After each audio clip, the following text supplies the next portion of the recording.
পারছে না। চলে এই যে সংগ্রহের সবার শেষ বাংলাদেশ, জীবন বাংলাদেশ, আমার মরণ বাংলাদেশ।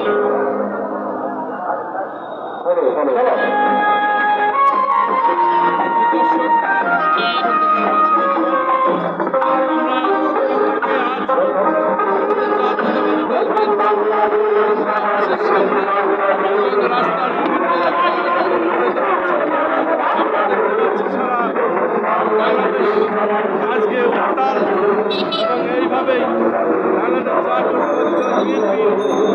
যে অবস্থান, আজকে এই সমাবেশ এবং এই সমাবেশে আমরা দেখতে পাচ্ছি বাংলাদেশ জাতীয়তাবাদী দল বিএনপির সব কেন্দ্রীয় নেতৃবৃন্দ, সহকর্মীবৃন্দ সবাই এখানে এসেছেন এবং প্রত্যেকে এখানে অবস্থান নিয়ে আছেন।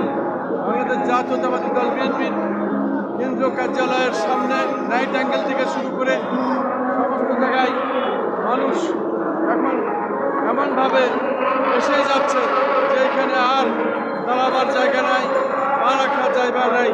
আসলে মানুষ যেভাবে রাজপথে নেমে এসেছে প্রত্যেকে আমরা অবস্থান নিয়ে এখানে আমরা দেখতে পাচ্ছি প্রচণ্ড রৌদ্র।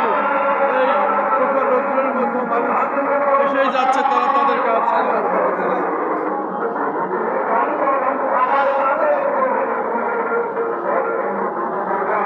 শুধু দর্শক, আমরা ধানের শীষ নিয়ে আজকে এই সমাবেশে আমরা আজকে উপস্থিত হয়েছি। এই ধরনের চারিদিকে আমাদের এরকম ধানের শীষ নিয়ে প্রত্যেক দিক থেকে এইভাবে মানুষ আসছেন আমরা দেখতে পাচ্ছি। ধানের শীষ নিয়ে একজন প্রবীণ লোক এসেছেন এবং আমরা এইভাবেই চলছি, এইভাবেই আমরা দেখিয়ে যাচ্ছি, আমরা দেখাচ্ছি। ঠিক আছে, ধন্যবাদ। আসলে